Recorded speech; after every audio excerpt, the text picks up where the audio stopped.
Hello, everyone. So yeah, I'm Andrius. I'm from Fox 3D. I'm an art director. Thank you for coming. There is not many of you, but that's great. I'm going to be much more relaxed during the presentation. In general, I feel like flattered when people come to my presentations, like they believe that I'm going to tell something interesting. Yeah. So usually I do presentations about things that I'm interested at the moment. And currently I've been working in the CG industry for professionally for 12 years now, but I jumped into the game-related graphics only just 2 years ago, because for a very long time I was interested in like high-quality renderings and so on, everything that basically was cool in movies or very high-quality commercials and so on. I liked to play games, I still do, I consider myself as a gamer, but for a very long time, like, game kind of didn't look like really amazing. And that kind of changed when I saw for the first time, I think it was Infiltrator demo for Unreal Engine 4, and that was like the moment when I started to think, wow, you know, like, I seriously started to consider it as an alternative or possible alternative for a traditional rendering, you know. So I got interested and I got into it, and, you know, like, a lot of things changed, and I started to work with games. So I don't have like really a lot of, I think I don't have still a lot of experience with working with games. It's just 2 years. But yeah, and basically what I'm interested at the moment is basically what kind of state do we have in terms of how far can we push the graphics in real time, and how is it going to change since the next generation of games is coming very soon. It's like a year or two, and we're gonna have like PlayStation 5, Xbox 2, or whatever they will call it, and there is a lot of things happening in that area. So you probably saw a lot of these tech demos that are very promotional, like where they show that how much can you like do in terms of quality in real time. It's like reaching almost the movie level, and you know, and lately, you know, everyone is crazy about this RTX technology, which is basically a huge step, and it's going to be a very huge part of next generation of gaming, because basically it's a real-time ray tracer. For everyone, by the way, who doesn't know how RTX works, it's the idea was that DirectX 12 was supposed, you know, it did have this function of capable of doing ray tracing in real time. It's just that nobody used because it still required all very powerful hardware. And NVIDIA kind of came up with this idea that they made this a little bit like more powerful hardware, which can calculate more rays in real time, but that's still not enough, that the image gets noisy. So what they did, and this is a very important part of like RTX technology, is that they integrated the module, which is AI that's denoising the image in real time.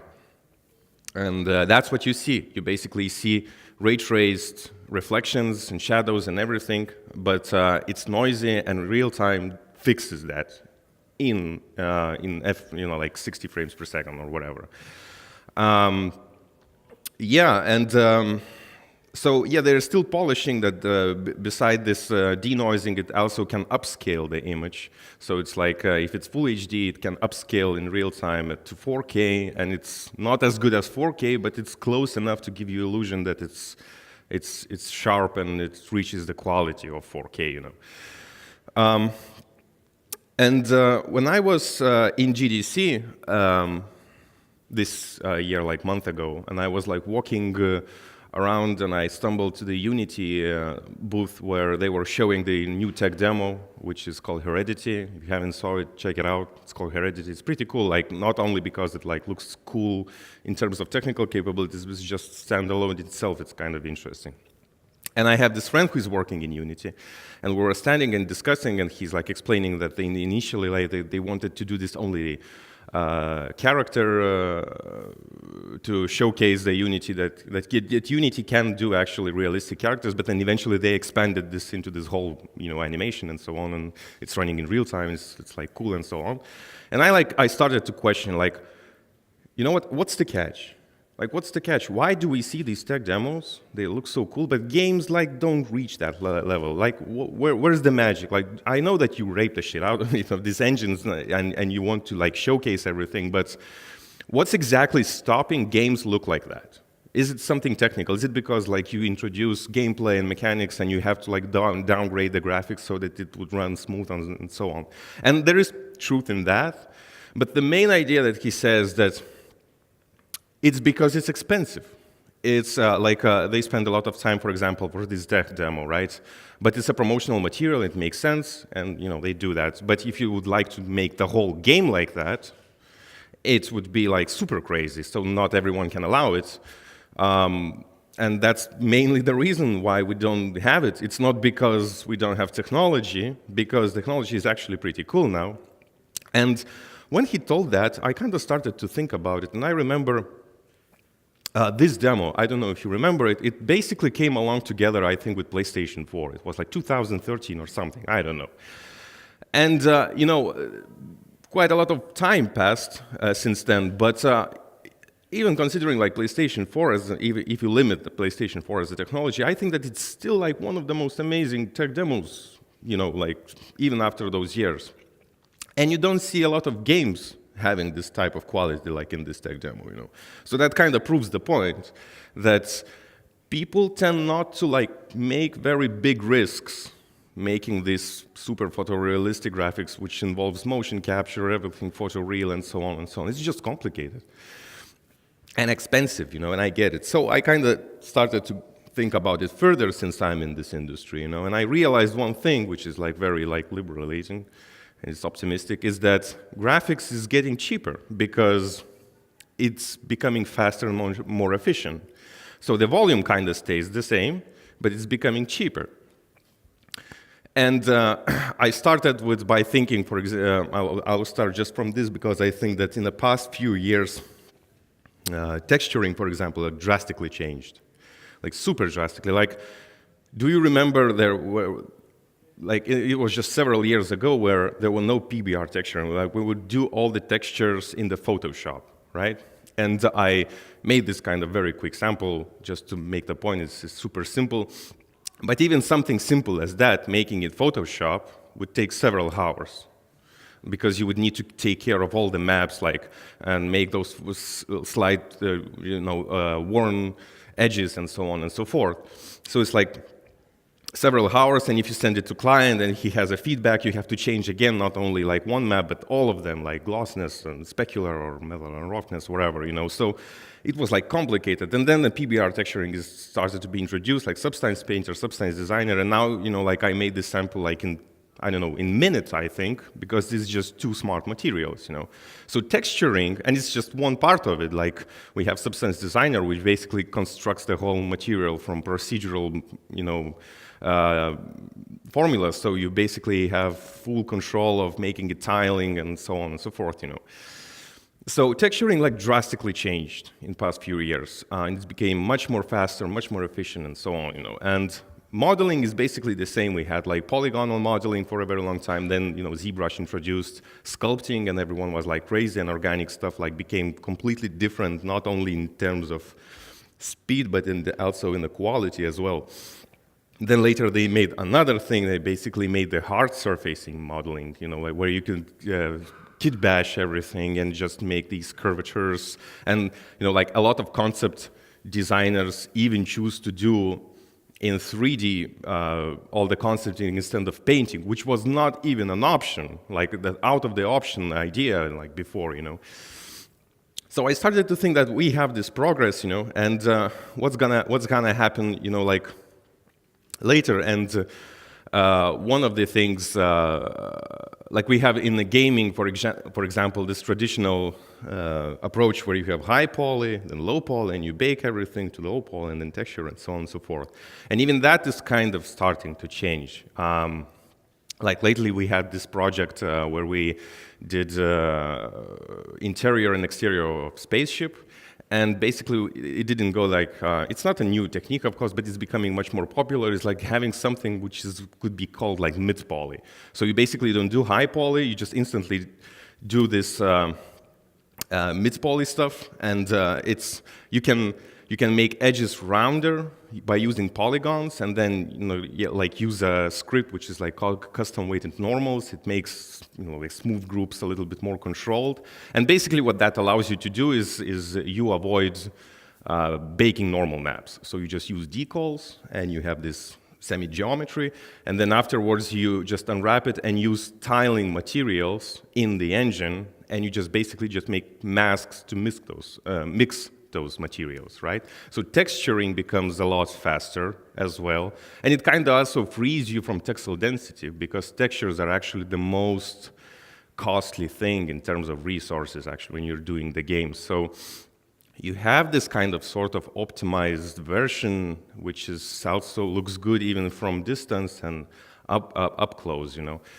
And yeah, it's not like something new, but I think it's going to be practiced a little bit more, especially with upcoming generation.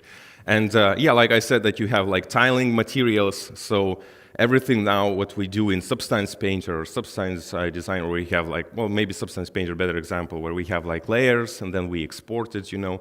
I think that all of that might actually even transfer to engine itself, because now engines have those stuck up layers as well, and you just use mask to mix them, and that gives you like super control of changing things easier, and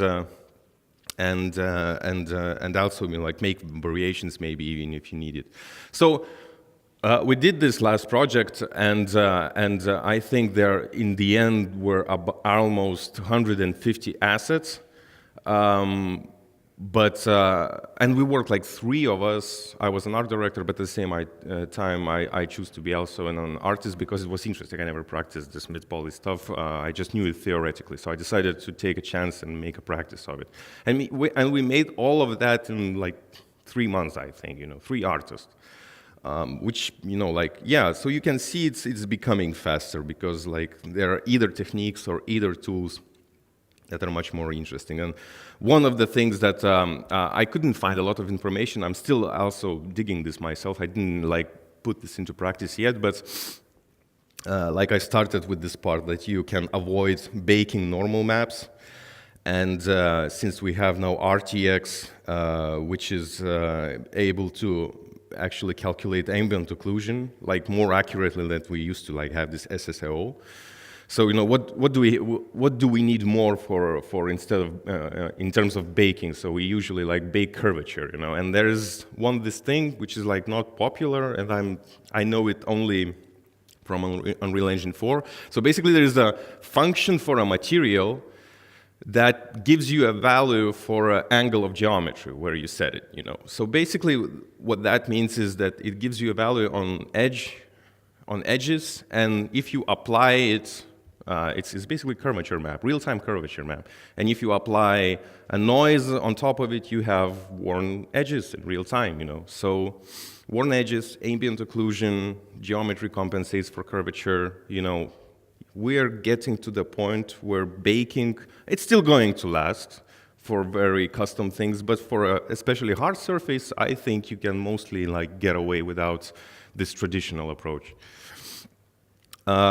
Yeah, this is a little bit too soon.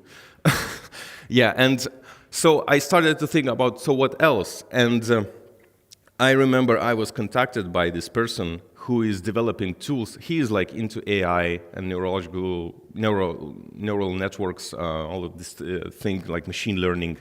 And he is specifically trying to develop tools for CG artists. So he contacts random like art directors, artists from various studios, and like takes an interview with them and asks, what kind of tool would you like to be, to have in your workflow? So he contacted me as well, like offered me to have an interview, and I obviously agreed because it was interesting. And I was talking with him, and I say, so he's asking, so what do you think? And I'm saying, okay, well, it would be cool if we would have like tool who would be able to do unwrapping automatically. Like unwrapping became also very fast in in latest years, but still, like I want that one-click button, to make it like fully unwrapped. And yeah, like the main problem is to teach AI to make sophisticated seam cuts on any type of model, and that's it. You have auto unwrapper. So basically, like he smiled when I said that because that was a very common probably request from all of them. They said, yeah, I know. This is something that we're doing. The other tool is retopology tool. Now, retopology we do have already something in ZBrush, which is remesher. By the way, it's a little bit updated in the latest one.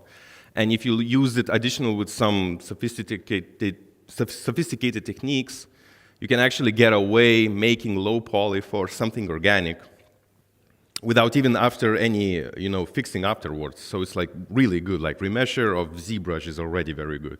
But now imagining that you can combine it with AI, who is taught to make it sophisticated and better, I think that eventually making or changing the topology in general of any type of model is not going to be like a problem for somebody to do it. Like maybe some additional like manual afterward work or something. But in general, I think that for organic, it's already good, could be better, but it's already good. And for something much more complicated, hard surfacing being optimized, we could introduce AI, and that would, I think that that's in general is going to definitely happen. So again, one step closer to avoiding this technical work and making much more in the same volume. The other thing is now everyone is crazy about is that basically what's similar happened to texturing is about procedural modeling. Like everyone is talking about Houdini. So the idea is that you would create models by using parameters instead of classical modeling, And it's like complicated, super, like everyone is like afraid of that, especially who comes from classical modeling because it's like rocket science. But eventually I think it's going to become a lot more simpler. So the idea is that, for example, you need a chair or something, so you create it through the parametrics, like you would create material in Substance Designer, right? And it takes time, but once you have it, you can very easily create variations of it by just changing a seed, for example, or changing some few parameters to make what you want. So it's not worth it to do it for one single asset, but it's worth it if you need many of them, and especially if they have variations. And I imagine that eventually, if that's going to happen, so it's basically going to be very similar like to Substance Designer or texturing like stage, like you're going to have these huge libraries of basic stuff that you will be able to buy or download the parametrical version of it. And basically, if you I need a table or something, you just don't download the parametrical version of it, and you just modify it, and you have the whole table. And since it's parametrical, most likely you will have the ability to control how much of quality do you need for high poly or low poly. So basically, you have like high poly and low poly together. You don't need to worry about. So that's again one step lower. So it's obvious that it's going to be a lot faster. Yeah, and so continuing with the AI in general. When I was in GDC again, I remember this thing that caught my interest is Google Stadia, I think, or something like called. So you have this real-time gameplay, and you give an input of any type of image, and it generates automatically like post-process of all the materials on it. And that's it. It's real time. It's going. So it kind of started to think about it in general. It's how easy it is, because I've seen some examples where people and especially this is concerning for concept artists, that you can use AI as an assistant to generate ideas. So imagine if you would introduce AI for materials, for example. So instead of making them spending a lot of time of making these materials the way the client wants to, you just simply put the style of input to it, and it generates automatically. So imagine how faster everything becomes.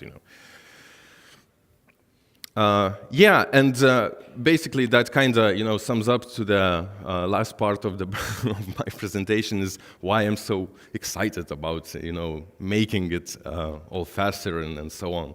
Because the volume stays the same, as I said, but it becomes faster. So as a gamer, and this comes completely personally for me, as a gamer, I enjoyed gaming, and gaming was the thing that inspired me to enter the CG industry in the first place. But like I'm 34 now, and I'm not interested in another shooter. Like, I consider myself a skeptical, optimistic person in this industry right now. And that sounds controversial, so I'm going to elaborate on that. So skeptical part for me is that when I, like go to conferences or watch the trailers of new games in YouTube or whatever, and instantly when I see a game, for example, where you just run or something runs and needs to shoot something, that's it. You lost my attention. It's just not interesting for me because I'm not 14 anymore, and it's been too long of this type of gameplay. It's just not interesting. I get it that kids dig that, or younger generation, but for me, I want more sophisticated stuff. I don't want just instant, superficial fun. I want something deeper, like that's something that stays for you, And like, oh yeah, but now you can combine these, guns and mod them. Not interested. Yeah, but now we have made them, like the gun can run on the legs, and still not interested. And you know what I'm referring to.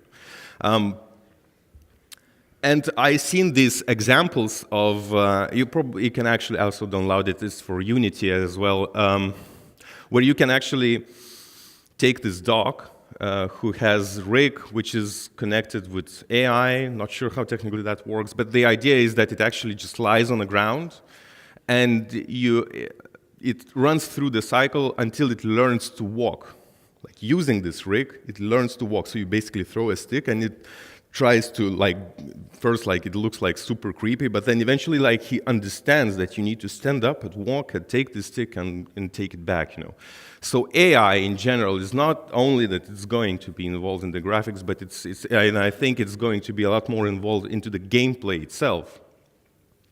And it's very easy to imagine where, because if you have characters that are using AI and you put the traits on for them, and they're constantly learning, and the player builds relationship with this digital character that's learning. So that relationship between the player and the character becomes super authentic. And if you start to think about that, it's even scary how psychologically where it leads to, And now you got my attention, because now that's becoming interesting. And that's what makes me excited to stay in this industry, So, if you are a developer and you're doing all of that, please take your time, invent all of the cool stuff, and you learn how to use it, make mind-blowing stuff which may not be enter next level of not even calling a game, but experience. And meanwhile, I'll look around how can I learn to control all these graphics so that I can make it look visually amazing for you. So yeah, thank you for your attention.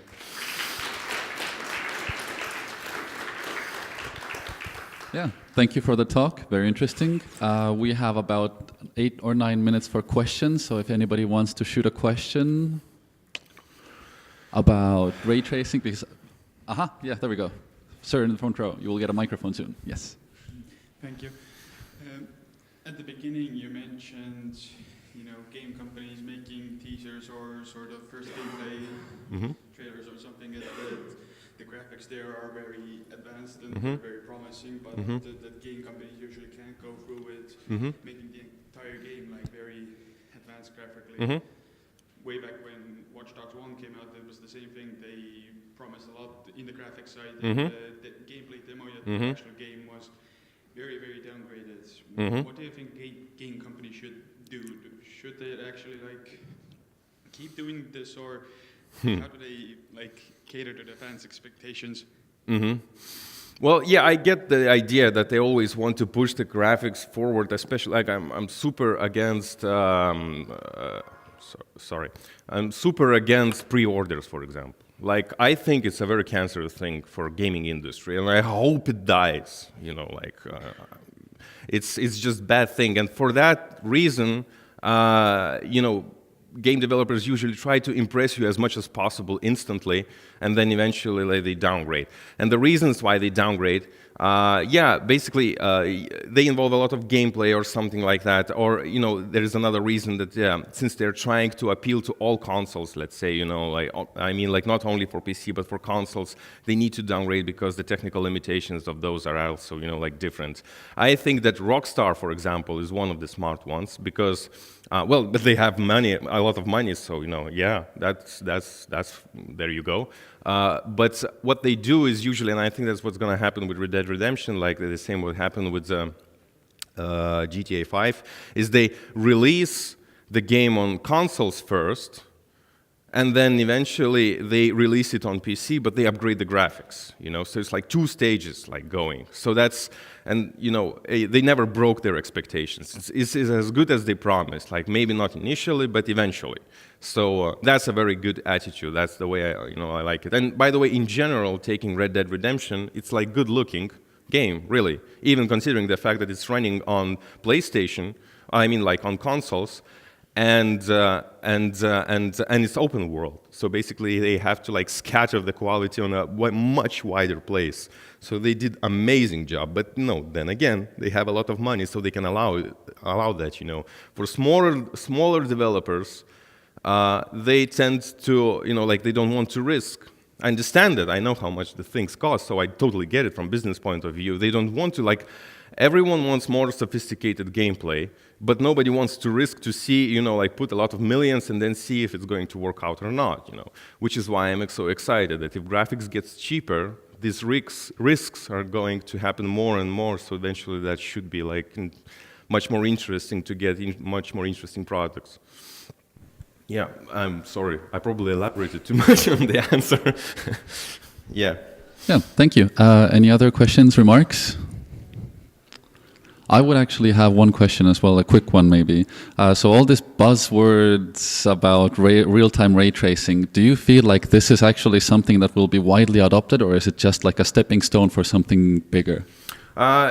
Both, I think it's true, but I think that's, and I'm pretty much concerned that, not concerned, but convinced that real-time rendering eventually will replace the traditional rendering. I mean, it's just a matter of time. It's like almost obvious. Like, I did almost a little bit more than a year ago a presentation, and I was talking about what real-time is still lacking, and the main concern was ray tracing. Like, there is no one, and you just have to fake it, and it's just, there you go. That's a big gap. But now, when ray tracing is introduced, although it has a lot of catches, like, first of all, for example, when you see these tech demos, you probably notice that RTX usually shows reflections, and they're very clear. They're always very clear. It's like mirror, car reflections, water, because when you start to gloss or like add rawness to these reflections, the FPS starts to drop, And also, like ray tracing can be used for shadows, for reflections, for ambient occlusion, for what else? For global illumination. And yeah, but if you cannot like use everything at once, because that's again not going, like current graphic card cannot hold that. So you see these Metro Exodus, for example, games, or Battlefield 5 or whatever, I don't know what else, but they usually only use one portion of this. So it's either like, for example, only global illumination, or only reflections, or only shadows, And that's what's going to happen in the next generation as well. You're going to probably see this RTX, but it's just going to be usually used for clean reflections or just shadows and so on. Yeah, then thank you very much. Thank you for your time, and thank you for your presentation. Thank you.